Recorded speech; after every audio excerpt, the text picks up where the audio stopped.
पूज्य मालिक को कोटि कोटि प्रणाम और सभी भाई बहनों को नमस्कार। मेरे गुरुदेव का संदेश, इसका नेक्स्ट पार्ट स्टार्ट करते हैं।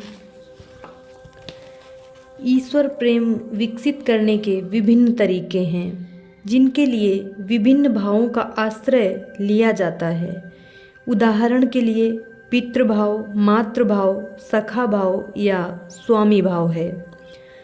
परंतु मेरे विचार से ईश्वर को प्रेमास्पद के रूप में मानना इन सब में अच्छा और सरल है। यदि ईश्वर को प्रेमास्पद और अपने को प्रेमी मानकर इसी भाव से आगे बढ़ा जाए तो रास्ता आसान हो जाएगा। समय बीतने पर उसके फलस्वरूप ईश्वर स्वयं प्रेमी और हम प्रेमास्पद बन जाएंगे। यह ध्यान की चौथी अवस्था है। इस हालत में यदि हम सोचने लगें कि हम लक्ष्य तक पहुंच गए तो बड़ी भारी भूल होगी। अभी आगे बहुत बाकी रह जाता है, परंतु इसका वर्णन शब्दों से नहीं किया जा सकता, कारण वह तो क्रियात्मक अनुभव से ही संबंधित है। यह सब कहकर मैं उन चीज़ों पर बल देना चाहता हूँ जो आध्यात्मिक प्रगति के लिए अत्यंत उपयोगी हैं। दुर्भाग्य से अंतिम प्राप्तव्य ही नहीं, पूर्णता तक का मानक इतना गिर गया है और भक्ति इतनी सस्ती चीज बन गई है कि इनका वास्तविक मूल्य बिल्कुल खो सा गया है। किसी विशेष तरह के नेत्र संचालन को लोग भक्ति समझ बैठते हैं और उसके अनुभव को बहुत बड़ी सिद्धि और ऐसी सिद्धि प्राप्त कर लेना सुना है। किसी को आजकल का गुरु बनाने के लिए पर्याप्त माना जाता है। जमाना बिगड़ता जा रहा है और उसके साथ हमारी खराबियां भी बढ़ती जा रही हैं। अधःपतन की शुरुआत हो चुकी है और लोगों के मन सच्चे रास्ते से हटते जा रहे हैं। इस तरह जब वे पूरे बिगड़ गए तब पतन का ख्याल उनके मन में घर करने लगा। पतन की इस हालत में वे गलत को सही मान बैठे और उसी में और आगे बढ़ते रहे। उसी को वे जीवन की समस्याओं के सुलझाने का वास्तविक उपाय मानने लगे और उसी पर व्याख्यान प्रवचन भी देते रहे। उसे लुभावने रंगों में रंग कर लोगों के समक्ष रखा और उन्हें स्वीकार करके अनुसरण करने को प्रेरित किया। इनमें कहीं भी प्रकाश की एक रेखा तक ढूंढे नहीं मिलती। सदाचरण की भावना इतनी बिगड़ गई कि सही और गलत का विवेक भी लगभग नष्ट हो गया।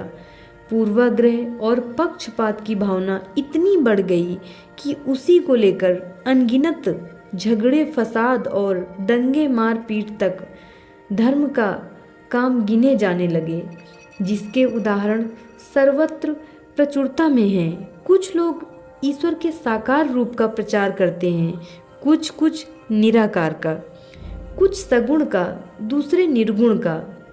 इन पर खूब गर्मा गर्म बहस और वाद विवाद होता है, जिससे एक दूसरे के प्रति कड़वाहट, घृणा और आपसी भेदभाव बढ़ते हैं। सगुण और निर्गुण पंथों के अनुयायी इतना वाग्वितंडा खड़ा करते हैं, पर मेरे ख्याल से दोनों एक सरीखे गलत रास्ते पर हैं। इसी कारण दोनों ही आदर्श की प्राप्ति में असफल रहे हैं। वास्तव में एक ही लक्ष्य, साक्षात्कार या ईश्वर प्राप्ति के दो मार्ग हैं। अंतर केवल इतना ही है कि जो सगुण पंथ पर चलना शुरू करते हैं आखिर तक उसमें चिपके रहते हैं तथा उनके लिए अनंत हमेशा दृष्टि के बाहर ही रहता है। मतलब यह कि उन्होंने वायु की वाष्प को ठोस करके कड़ी बर्फानी चट्टान बना लिया है।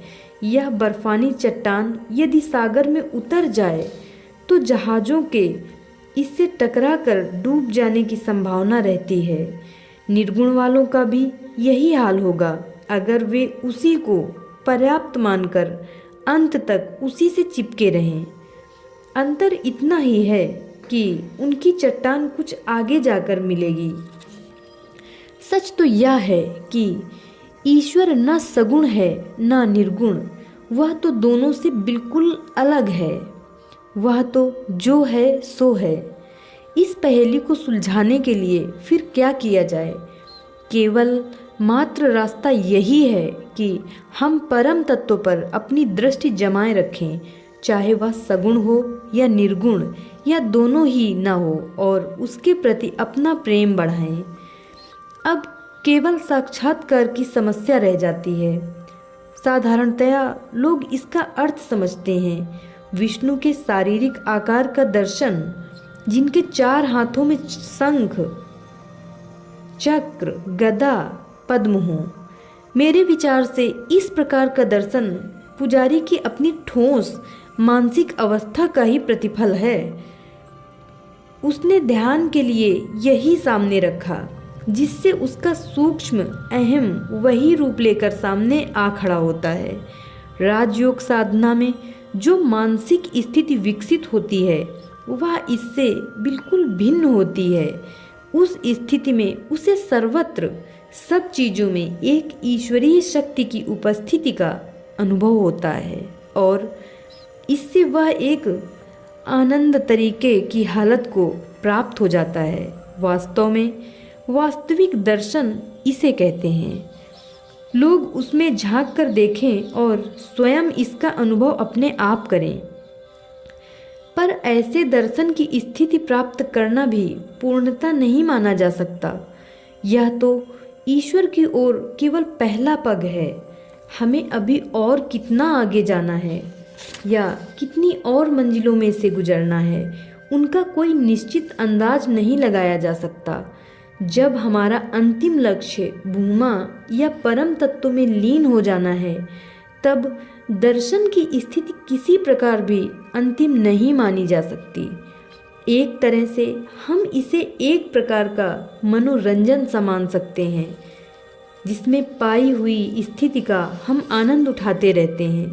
ठीक उसी प्रकार जैसे किसी बच्चे को नया खिलौना मिल गया हो। अगर आप इसे अंतश्चक्षु से देखें तो उसकी सच्ची स्थिति आसानी से आपकी समझ में आ जाएगी। मैं इसे मनोरंजन इसलिए कहता हूँ कि अभ्यासी को इससे थोड़ी देर के लिए भी दूर होना अच्छा नहीं लगता। हम में से अधिकांश पूजा के नाम पर जो करते हैं उसके पीछे भी एक प्रकार के आनंद की ही भावना रहती है। अतः यह एक प्रकार के मनोरंजन के अतिरिक्त और कुछ नहीं है। मनोरंजन के साधन विभिन्न प्रकार के होते हैं। बच्चों के लिए खिलौने, पंडित के लिए पुस्तकें पढ़ना, पुजारी के लिए अभ्यास एवं साधना, भक्त के लिए भावना भरा प्रेम, परम तत्व प्राप्त आत्मा के लिए साक्षात्कार एवं लयावस्था, और पूर्णत्व प्राप्त के लिए अपनी ज्ञान रहित अवस्था। पर यहाँ तक तो मनोरंजन केवल मनोरंजन के लिए ही हुआ। असली वास्तविकता जब हम इन सब को पार कर जाते हैं तब बहुत आगे कहीं आती है। दुख की बात है कि लोग उपर्युक्त अवस्थाओं को ही परम तत्व मानकर उसमें उलझे रह जाते हैं और वहीं पर अपनी साधना समाप्त कर देते हैं। मिल गई जिसको गांठ हल्दी की, उसने समझा कि हूँ मैं पंसारी। परम तत्व वास्तव में क्या हो सकता है, इसका वर्णन शब्दों में करना बहुत कठिन है। समझ में आने के लिए हम उसे सभी आध्यात्मिक स्थितियों का अंत कह सकते हैं। यद्यपि यहाँ से वास्तविकता कदाचित प्रारंभ होती है, आगे जाकर इसका विलोप हो जाता है और उसकी स्मृति भी पीछे छूट जाती है। फिर हम ऐसे स्तर पर पहुंच जाते हैं जहां हमारा पैराव अनंत काल तक चलता रहता है।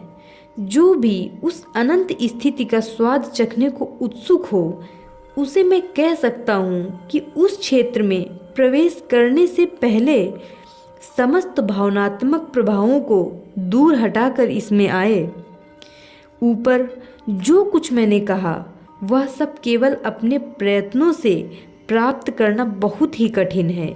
कारण यह है कि जैसे जैसे हम ऊपर से ऊपर पहुंचने लगते हैं वैसे प्रकृति की शक्ति सूक्ष्मतर होती जाती है और शक्ति जितनी ही सूक्ष्म होगी उतनी ही अधिक प्रबल होगी। इसलिए अपने आप के प्रयत्नों से ऊपर उठना असंभव हो जाता है। ऐसी हालत में किसी उपयुक्त पथ प्रदर्शक की ओर से सहायता और अवलंब अत्यंत आवश्यक हो जाती है, जो अपनी शक्ति से अभ्यासी को ऊपर की ओर बढ़ावे। परंतु मेरे ख्याल में सद्गुरु की शक्ति से ऊपर ठेले जाने पर भी फिर से नीचे फिसल आने का डर बना रहता है, जब तक कि सद्गुरु उसे वहीं टिकाए रखने के लिए भी अपनी शक्ति का उपयोग न करे। मेरे एक सत्संगी भाई को ब्रह्मांड मंडल के चौथे स्तर के आगे पहुंचाने के बाद उनकी तब की स्थिति के भीतर प्रवेश करके मैंने प्रत्यक्ष परीक्षा की तो मालूम पड़ा कि उससे आगे के स्तर तक अगर अपने आप के प्रयत्नों से जाया जाए तो करीब 1000 वर्ष लगेंगे और अगर उससे भी आगे जाना है तो 5000 वर्ष लगेंगे। इस तरह आध्यात्मिक स्तर अनगिनत होने के कारण उन्हें पार करने में लगने वाला समय भी अगण्य है। प्राणाहुति की शक्ति ही ऐसा एकमात्र उपाय है जिसके द्वारा यह समय कम किया जा सकता है और जिस चीज में हजारों वर्षों की अपेक्षा होती है उसे एक ही जीवन काल में पाना संभव हो जाता है। पर अंतिम सफलता पाने के लिए आखिरी लक्ष्य भी लगातार दृष्टि के सामने रहना चाहिए। अगर हम आखिरी लक्ष्य दृष्टि में रखे बिना ही साधना करना जारी रखें तो हमारी स्थिति उस पथिक जैसी होगी जो गंतव्य का विचार किए बिना ही यात्रा करता जा रहा हो। आध्यात्मिक पथ का पता तब ही लग सकता है जब लक्ष्य बराबर सामने बना रहे। अब वह क्या है जो हमें राह पर स्थिर रखता है? वह कौन सी शक्ति है जो हमें आगे ठेलती जाती है और सारी राह में मदद देती तथा पथ प्रदर्शन करती है?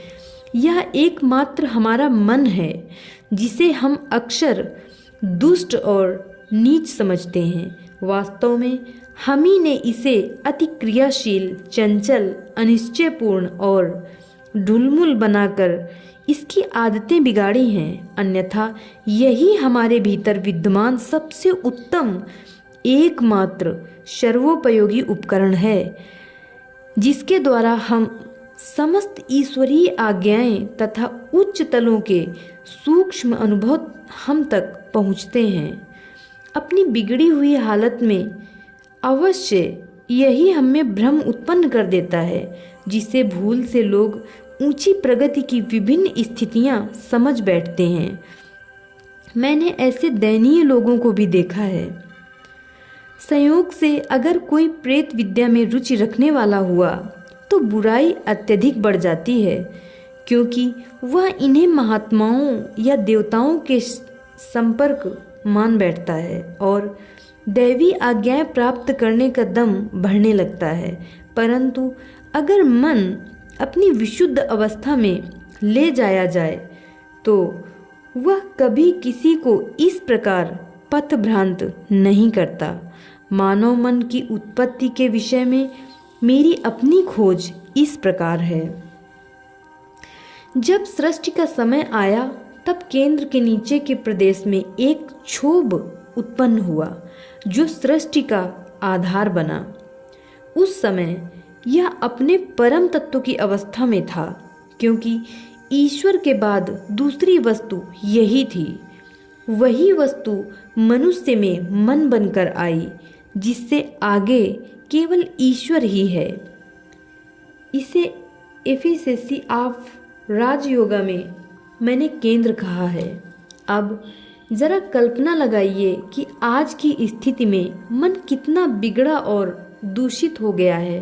अब इसे फिर से शुद्ध करके अपनी असली स्थिति में लाया जाए तो यह वही बताएगा जो सही है। मन को प्राणाहुति के द्वारा तुरंत अपनी वास्तविक शुद्ध स्थिति में लाया जा सकता है यदि सौभाग्य से ऐसे उच्च स्तर का सद्गुरु मिल जाए और साथ ही अभ्यासी भी प्राणाहुति की तीव्र शक्ति सहन करने की क्षमता वाला हो। मैंने केवल कुछ आवश्यक विषयों का ही उल्लेख किया है और पग पग पर प्राणाहुति के महत्व पर बल दिया है। कारण यह है कि प्रगति का इससे अधिक अच्छा और प्रभावशाली उपाय अब तक मेरी दृष्टि में नहीं आया। कारण यह है कि सद्गुरु की उच्चतर की शक्ति के साथ साथ यदि हमारे अपने प्रयत्न भी जुड़ जाएं, तो प्रगति दुगुनी तेजी से होने लगती है। साथ ही इस मार्ग में अपने प्रयत्न का अत्यधिक भान न हो पाने से अहंकार की भावना को बढ़ावा नहीं मिलता, जो अन्य स्थूल यंत्रवत साधना करने वालों में अक्सर उत्पन्न हो जाता है। अब चूंकि युग बदल रहा है, सारी दुनिया में समर्थ गुरु श्री रामचंद्र जी महाराज द्वारा शुरू किए गए मार्ग के सदृश साधनाओं का ही अनुसरण होगा।